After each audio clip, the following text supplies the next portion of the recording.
साल 1994 मुंबई की Thane central jail की सबसे कड़ी सुरक्षा वाली अंडा बैरक में बंद एक आरोपी रक्षाबंधन के दिन अपनी बहनों का इंतजार कर रहा था।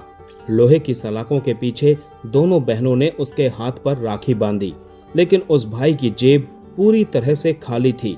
देने के लिए ना कोई तोहफा था, ना ही पैसे। कुछ पल तक वो चुप रहा, फिर जेल की कैंटीन से मिले 2-2 रुपए के चाय नाश्ते के कूपन बहनों के हाथ में रख दिए और बोला, मेरे पास फिलहाल यही है। ये वही शख्स था जिसके नाम पर कभी सिनेमाघरों के बाहर भीड़ उमड़ती थी, जिसकी फिल्मों के पोस्टर शहरों में छाए रहते थे और जो करोड़ों लोगों का सुपरस्टार था। लेकिन वक्त ने ऐसी करवट बदली कि वही एक्टर जेल की चार दीवारी के भीतर बहनों को सिर्फ 2 रुपए के कूपन ही दे सका। दोस्तों, हम बात कर रहे हैं बॉलीवुड के संजू बाबा यानी संजय दत्त की। संजय दत्त के जन्म के बाद सुनील दत्त और नरगिस ने अपने बेटे के नाम के लिए फिल्म पत्रिका समा के पाठकों से सुझाव मांगे थे। इसके बाद देश भर से लगभग 15,000 से अधिक नाम आए। संजय नाम आगरा की रहने वाली पुष्पा अग्रवाल ने सुझाया था। संजय बचपन से ही परिवार के सबसे लाडले थे। माता पिता, नानी और रिश्तेदार उनकी हर इच्छा पूरी कर देते थे।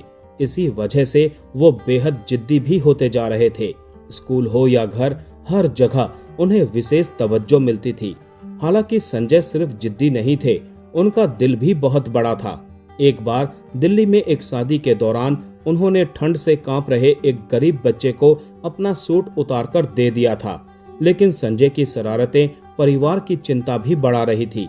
पत्रकार यासिर उस्मान द्वारा संजय दत्त पर लिखी किताब के मुताबिक वो 6 साल की उम्र में उन्होंने पिता सुनील दत्त को सिगरेट पीते देखा और खुद भी सिगरेट पीने की जिद करने लगे। सुनील दत्त को लगा कि एक बार सिगरेट पीने के बाद बेटे का ये शौक खत्म हो जाएगा, लेकिन संजय ने पूरी सिगरेट पी ली। कुछ साल बाद वो घर आए मेहमानों की फेंकी हुई सिगरेट की बुझी हुई बटें बगीचे में छिपकर पीते हुए पकड़े गए। इस पर पिता ने उनकी काफी पिटाई की थी। सुनील दत्त को एहसास हुआ कि जरूरत से ज्यादा लाड प्यार और फिल्मी माहौल का संजय दत्त पर गलत असर पड़ रहा है। तभी यह फैसला लिया गया कि संजय को किसी बोर्डिंग स्कूल भेज दिया जाए। इसके बाद परिवार की करीबी मित्र और तत्कालीन प्रधानमंत्री इंदिरा गांधी ने सलाह दी कि संजय को मिलिट्री डिसिप्लिन के लिए हिमाचल प्रदेश के सनावर स्थित लॉरेंस स्कूल भेजा जाए। 1980 में संजय दत्त अपनी पहली फिल्म रॉकी की शूटिंग में बिजी थे। इसी दौरान उनकी मां नरगिस की तबीयत बिगड़ गई और उन्हें मुंबई के ब्रीच कैंडी अस्पताल में भर्ती कराया गया। नरगिस को पैनक्रियाटिक कैंसर था और उन्हें इलाज के लिए न्यूयॉर्क के memorial Sloan Kettering cancer centre ले जाना था। सुनील दत्त ने कांपती आवाज में अपने तीनों बच्चों संजय, नम्रता और प्रिया को बताया कि उनकी मां को कैंसर है। इसके बाद रॉकी की शूटिंग रोक दी गई और 21 अगस्त 1980 को सुनील दत्त नरगिस को लेकर अमेरिका रवाना हो गए। न्यूयॉर्क में इलाज के दौरान नरगिस की कई सर्जरी हुई। ऑपरेशन के बाद लगातार खून बहने से वो कोमा में चली गई। इसी दौरान संजय दत्त खुद भी नशे की लत से जूझ रहे थे। मां की गंभीर हालत के बावजूद वो ड्रग्स नहीं छोड़ पा रहे थे। यासिर उस्मान की किताब के मुताबिक न्यूयॉर्क जाते समय वो अपने जूतों में करीब 30 ग्राम हेरोइन छुपा कर ले गए थे और बाद में उन्होंने स्वीकार किया था कि उस घटना को याद करके उन्हें आज भी शर्म आती है। यहाँ तक कि नशे की वजह से उन्हें अपनी मां के लिए खून दान करने की अनुमति भी नहीं मिली। न्यूयॉर्क में करीब 3 महीने तक कोमा में रहने के बाद नरगिस को होश आया था। उनकी सबसे बड़ी इच्छा थी कि वो जल्द भारत लौटें और अपने बेटे की पहली फिल्म रॉकी देखें। 6 मार्च 1981 को भारत लौटने के बाद 9 मार्च 1981 को सुनील दत्त उन्हें फिल्म रॉकी दिखाने घर के प्रीव्यू थिएटर तक ले गए। कमजोरी के कारण वो पूरी फिल्म नहीं देख सकी और सिर्फ 7 रील देखने के बाद उन्हें वापस कमरे में ले जाना पड़ा। लेकिन जितना देखा उससे वो बेहद खुश थीं।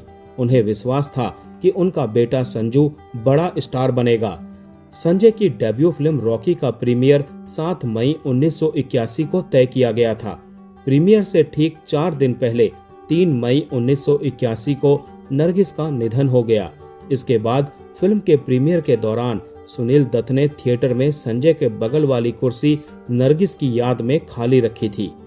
फिल्म रॉकी की शूटिंग के दौरान संजय दत्त और एक्ट्रेस टीना मुनीम के बीच प्यार हुआ।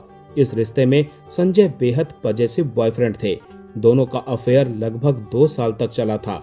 यासिर उस्मान की किताब के मुताबिक फिल्म कर्ज में टीना मुनीम ऋषि कपूर के साथ काम कर रही थी। तब दोनों के बीच प्रेम संबंध होने की अफवाह फैल गई। इससे संजय इतने गुस्से में आ गए कि वो ऋषि कपूर की पिटाई करने के इरादे से उनके घर पहुंच गए थे। संजय ने एक्टर गुलशन ग्रोवर से भी अपने साथ चलने को कहा। गुलशन ने बाद में बताया था कि संजय और मैं भाइयों जैसे थे। एक दिन उसने मुझसे कहा, चलो चिंटू के घर चलते हैं। चिंटू यानी ऋषि कपूर, और उनकी पिटाई करनी है। हम वहां गए भी, लेकिन उनकी मंगेतर नीतू जी ने हमें समझाया कि चिंटू का कोई अफेयर नहीं है। इसके बाद हम वहां से लौट आए। बाद में फिल्म सौतन की शूटिंग के बाद टीना मुनीम और राजेश खन्ना की नजदीकियों की खबरें फिल्म इंडस्ट्री में फैलने लगी। बाद में संजय ने स्वीकार किया कि उन्हें ये बर्दाश्त नहीं हो रहा था कि टीना उन्हें छोड़कर किसी और के करीब चली जाए। इसके बाद गुस्से में वो सीधे महबूब स्टूडियो पहुंच गए, जहां राजेश खन्ना शूटिंग कर रहे थे। संजय ने राजेश खन्ना के ठीक सामने कुर्सी खींचकर लगा ली और उन्हें लगातार घूरते रहे। बाद में संजय ने खुद स्वीकार किया कि अगर उस दिन राजेश खन्ना ने कुछ भी कहा होता तो वो उन पर हमला कर देते, लेकिन राजेश खन्ना शांत बैठे रहे और उन्होंने कोई प्रतिक्रिया नहीं दी। आखिरकार संजय वहां से लौट आए। साल 1982 में अफवाह फैल गई कि संजय दत्त ने एक्ट्रेस रेखा से गुपचुप शादी कर ली। दरअसल मशहूर फिल्म मैगजीन सिने ब्लिट्स ने अपने कॉलम रिप ऑफ में लिखा था, हमें बेहद भरोसेमंद सूत्रों से पता चला है, जो होटल सी रॉक के आसपास मौजूद थे, कि संजय और रेखा ने अपनी कथित शादी के शुरुआती कुछ दिन वहीं बिताए हैं। अगर आप सोच रहे हैं कि होटल में किसी ने उन्हें क्यों नहीं देखा, तो याद रखिए कि वहां रूम सर्विस जैसी सुविधा भी होती है। मैगजीन ने आगे लिखा था कि संजय दत्त इन दिनों खुशी से फूले नहीं समा रहे हैं। उनकी अपनी कवियत्री रेखा उनके लिए छोटी छोटी प्रेम कविताएं लिख रही हैं। तुम मेरी ताकत हो, मेरा सहारा हो, मेरे प्यारे से फूल हो। यासिर उस्मान की किताब के मुताबिक इन खबरों से फिल्म इंडस्ट्री में सनसनी फैल गई। हालांकि संजय दत्त और रेखा दोनों ने इन दावों को सिरे से खारिज कर दिया। एक इंटरव्यू में संजय ने साफ कहा था कि रेखा से मेरा कोई रिश्ता नहीं है। मेरी शादी की खबर पूरी तरह साजिश और झूठ है। यहाँ तक कि मेरी तथाकथित गुप्त शादी की कहानी भी गढ़ दी गई। संजय ने कहा था कि कुछ रिपोर्टों में तो यहाँ तक लिखा गया था कि शादी के 15 दिन बाद वो रेखा को अपने पिता सुनील दत्त से आशीर्वाद दिलाने ले गए, लेकिन सुनील दत्त ने उन्हें घर से बाहर निकाल दिया। संजय ने इन सभी दावों को मनगढ़ंत बताते हुए कहा था कि उन्होंने कभी रेखा से शादी नहीं की। उन्होंने ये भी कहा कि उन्हें समझ नहीं आता कि उनका नाम रेखा के साथ क्यों जोड़ा जा रहा है, जबकि वो जानते हैं कि रेखा का रिश्ता फिल्म इंडस्ट्री के एक बड़े शख्स के साथ है। संजय का मानना था कि ये अफवाह इसलिए भी फैली क्योंकि वो उस समय अस्पताल में भर्ती अमिताभ बच्चन से मिलने नहीं जा सके थे। साल था 1994 और महीना था जुलाई। अवैध रूप से हथियार रखने के मामले में संजय दत्त की अंतरिम जमानत अदालत ने रद्द कर दी और उन्हें ठाणे सेंट्रल जेल भेज दिया गया। उन्हें जेल की सबसे कड़ी सुरक्षा वाली अंडा बैरक में रखा गया। ये वही जगह थी जहां खतरनाक अपराधियों और टाडा के आरोपियों को रखा जाता था। करीब 10 बाय 10 फीट की उस छोटी सी कोठरी में न धूप आती थी और न ही बाहर की दुनिया दिखाई देती थी। एक छोटा सा बल्ब, एक गद्दा और कोने में बिना फ्लश वाला शौचालय। संजय दत्त ने बताया कि शुरुआती 1.5 महीने तक उन्हें दूसरे कैदियों से मिलने तक की इजाजत नहीं थी। अकेलापन इतना बढ़ गया कि उन्होंने समय काटने के लिए चींटियों को घंटों चलते हुए देखना शुरू कर दिया था। बाहर पिता सुनील दत्त लगातार बेटे की जमानत के लिए नेताओं, वकीलों और अधिकारियों के चक्कर लगा रहे थे। बहनें प्रिया और नम्रता भी नियमित रूप से जेल जाती थी, लेकिन अक्सर सिर्फ दूर से ही संजय को देख पाती थी। वहीं रक्षाबंधन पर बहनों ने जेल में उन्हें राखी बांधी। उस समय संजय के पास देने के लिए कोई तोहफा नहीं था। उन्होंने अपनी बहनों को सिर्फ जेल की कैंटीन के 2-2 रुपए वाले चाय नाश्ते के कूपन दिए और कहा था कि मेरे पास फिलहाल यही हैं। संजय दत्त की बड़ी बेटी त्रिशाला दत्त का जन्म 1988 में उनकी पहली पत्नी ऋचा शर्मा से हुआ था, जब वो सिर्फ 8 साल की थी।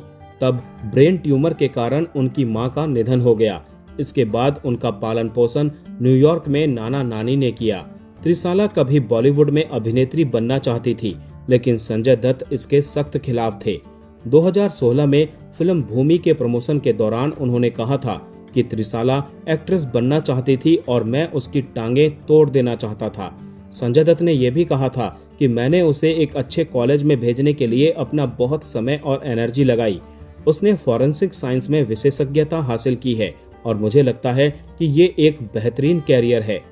संजय दत्त और सलमान खान की दोस्ती बॉलीवुड में मिसाल मानी जाती है। हालांकि एक बार ऐसा भी हुआ था जब संजय दत्त सलमान खान से नाराज हो गए थे। इस किस्से का खुलासा खुद सलमान खान ने रजत शर्मा के शो में किया था। सलमान ने बताया था कि सोहेल खान की फिल्म मैंने दिल तुझको दिया में संजय दत्त ने दोस्ती की खातिर गेस्ट अपीयरेंस किया था। शूटिंग पूरी होने के बाद संजय सलमान के घर पहुंचे, जहां पार्टी चल रही थी। उसी दौरान सलमान के पास नई BMW M5 आई थी। वो संजय दत्त को बाहर ले गए और बोले, बाबा ये देश की पहली BMW M5 है और मैं चाहता हूँ कि ये आपके पास हो। इतना सुनते ही संजय दत्त ने सलमान खान को धन्यवाद कहा, लेकिन अगले ही पल कार की चाबी उठाकर सीधे समुद्र में फेंक दी। चाबी समंदर में चली गई और क्योंकि कार की केवल एक ही चाबी थी, इसीलिए वो कई दिनों तक घर के बाहर ही खड़ी रह गई। सलमान खान ने बताया था कि उस चाबी को ढूंढकर निकालने में पूरे 4 दिन लगे थे।